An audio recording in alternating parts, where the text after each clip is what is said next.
Welcome back to Inside the Chambers. I'm your host, Bria Tai, and today's episode is all about leadership. Today we're going to be discussing the qualities it takes to be a good leader, and also we're going to be exploring the significance of being a powerful leader in industries like business, community development, and law.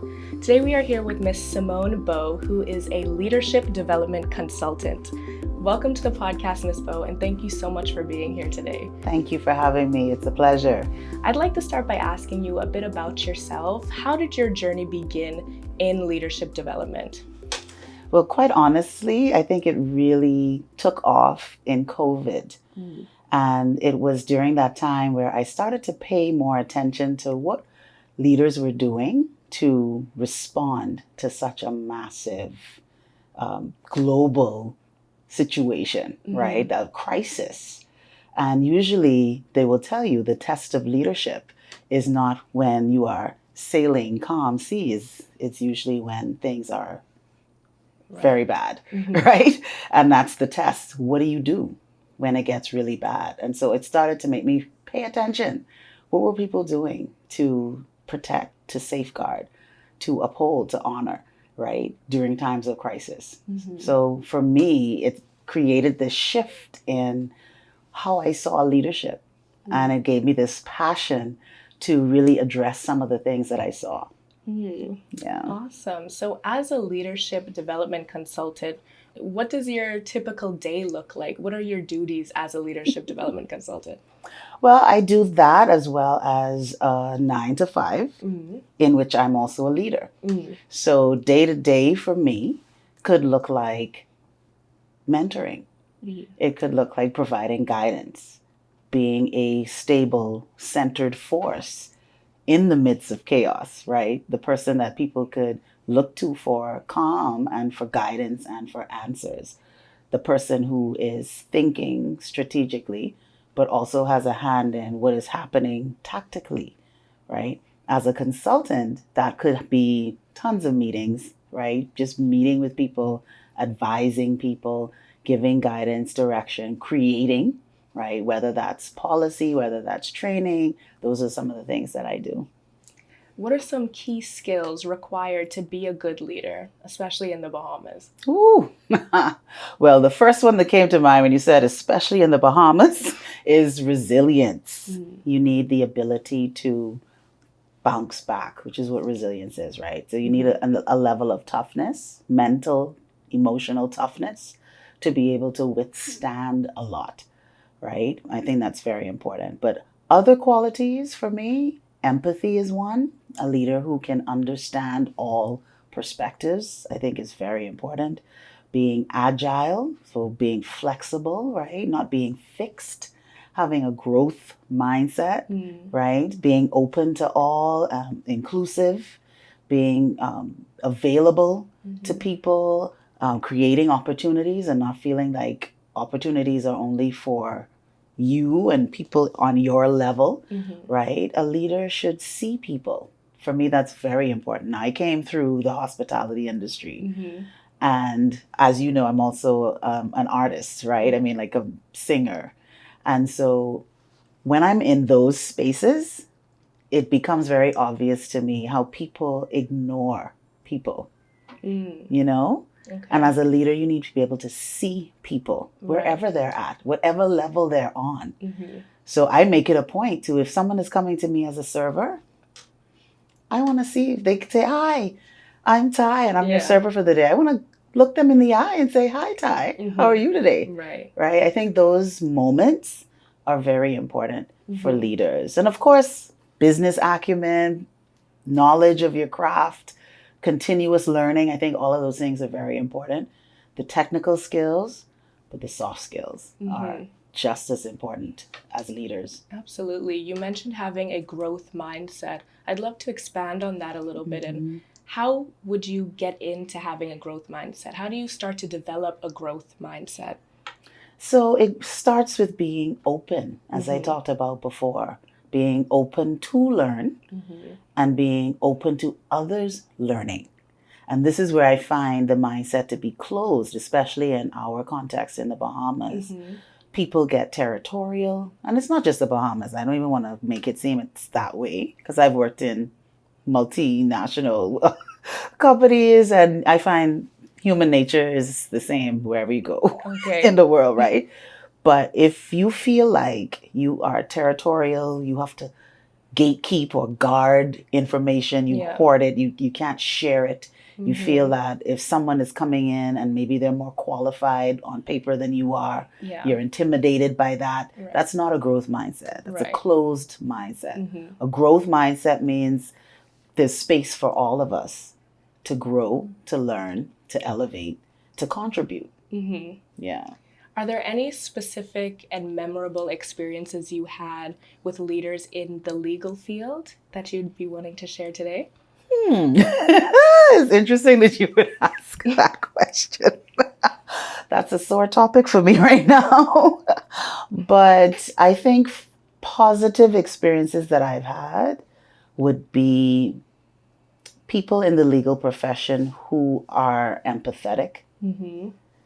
And because of that empathy and understanding the client's situation and how the client feels, that there's a greater sense of duty and a greater sense of urgency in getting things done, fairness, focus on the task, right? Not just doing it because you have another client and this client represents a fee that you're collecting. Right. But you're not really providing that service that they need, right? That giving them the best advice possible, right? So for me, when I can engage with someone in the legal profession that way, then it's positive.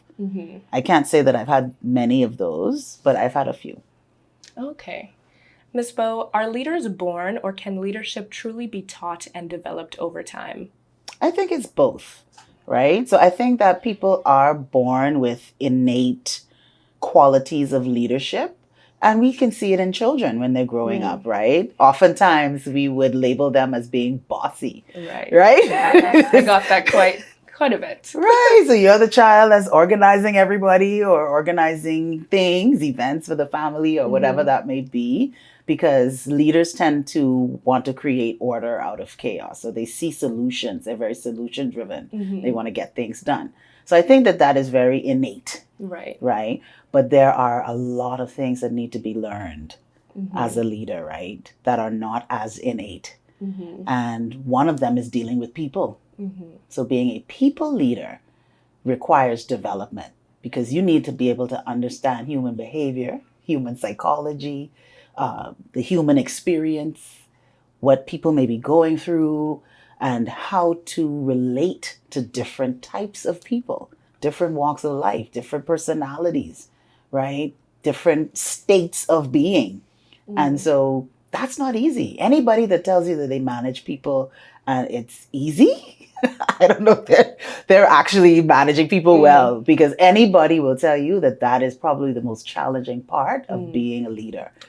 And it may take 50 to 60% of your time rather than the actual job. If you talk to people, they're like, I could do this job. It's dealing with this people part, right?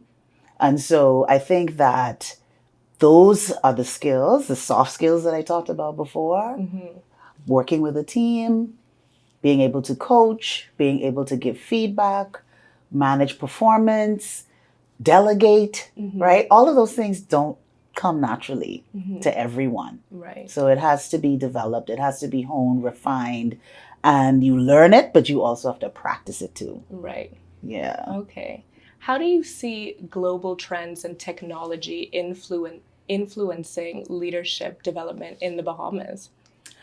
I think that the uptick in digital transformation is going to change how we lead people and how we lead our organizations.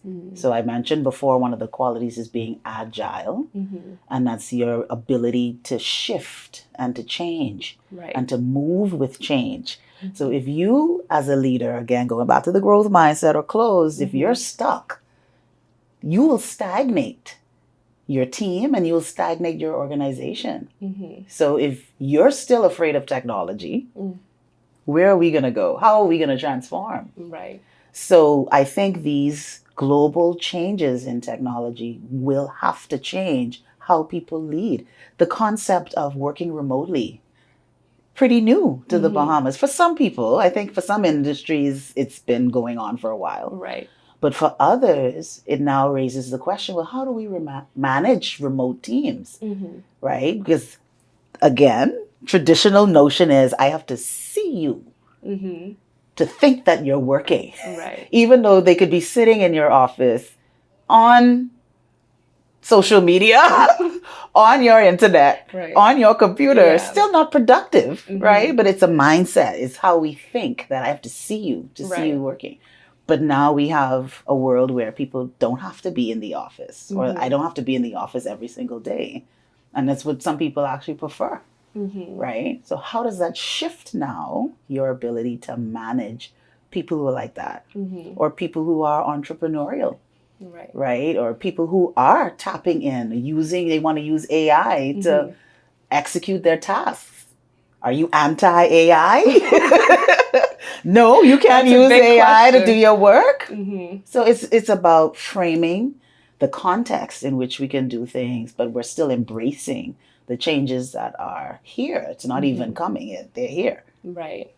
Absolutely. So what advice would you give to an individual who is ready to step into a leadership position, or who wants to step into a leadership position? I would say, first and foremost, prepare yourself. And so whether that is going to a conference, reading books, watching YouTube, finding those thought leaders out there who are making sense about leadership, start following them, get a mentor. That's or multiple mentors. Get a coach, right? People who can help you to shape what is your leadership philosophy. What do you think about leadership, right? A lot of times people just think, well, it's more money.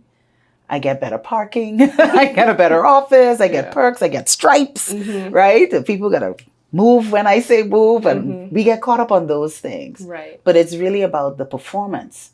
How are you going to perform as a leader? Right. And that starts with your leadership philosophy. What do you think leadership is? Right. And you have to frame that, because you can't operate from a default setting. And our default setting is usually one of two things I've found in my experience. Either how you've been led before, or how you prefer to be led. Okay. Right? Right. So it's either this is what I've seen, and a lot of times it's unconscious. So this is how I've seen people, maybe my teachers, my parents. This is how they exhibit leadership. So that has to be what leadership is. Okay. Or it could be, well, this is the way I prefer to be led. So I'll give you an example. For me, I prefer a more hands-off type leader, someone who's leading me. Right. Right? Because I like a bit of independence. I like a space to think, to create. If I need you, I'll come to you. I'll ask questions, but give me space. So in my first leadership role, that's what I did. Yeah. I led that way. I gave people space. But there was a particular person in my area that didn't want space. So she would be at me all the time, coming, Spoda, what do you think about this?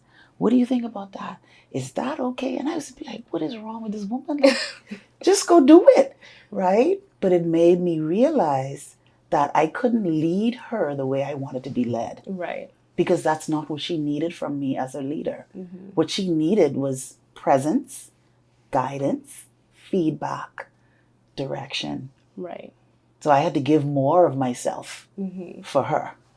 Yeah. Right? Absolutely. What I'm gathering from you is that when you are a leader, it's really important to connect with your team, and you have to be able to read the members on your team, because everybody may require something different. The same thing may not work for everybody. So that's a really important note for people who want to be leaders in their industries. Absolutely. It's not one size fits all. It never will be, because no human being is alike. We may have similarities, but everybody has different motivations. Everybody has different needs, different perspectives.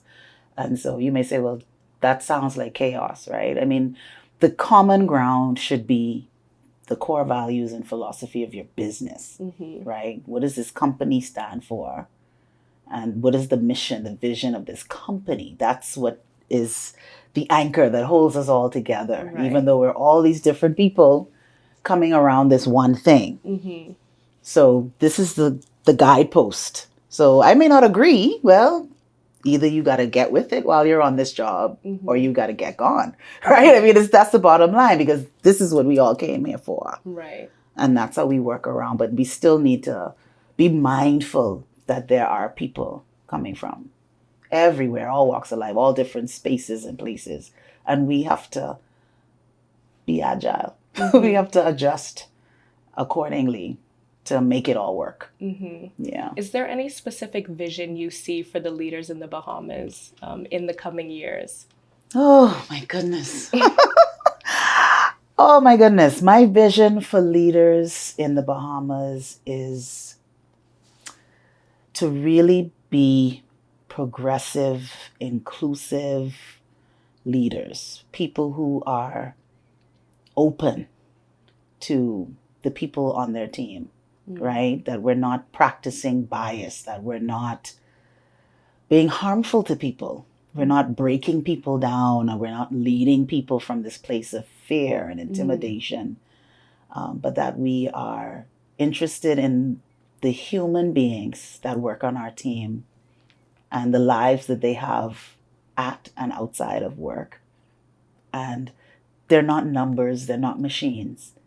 They're not a means to an end for us to make our businesses successful and get what we want, and these people just get whatever we give them. I would love to see a shift in that mindset, that we are all partners in the work, and that we create environments where people can thrive, where people can grow, where people can contribute, and people can be respected and accepted. Absolutely. Thank you so much for coming on the podcast today, Ms. Bowe. Thank you. It's been great, and all the best with this work. Thank you. This too will create change. Thank you. Thank you for tuning in to this episode of Inside the Chambers. If you enjoyed this episode, please like, subscribe, and comment, and stay tuned for more episodes soon. Ms. Bowe.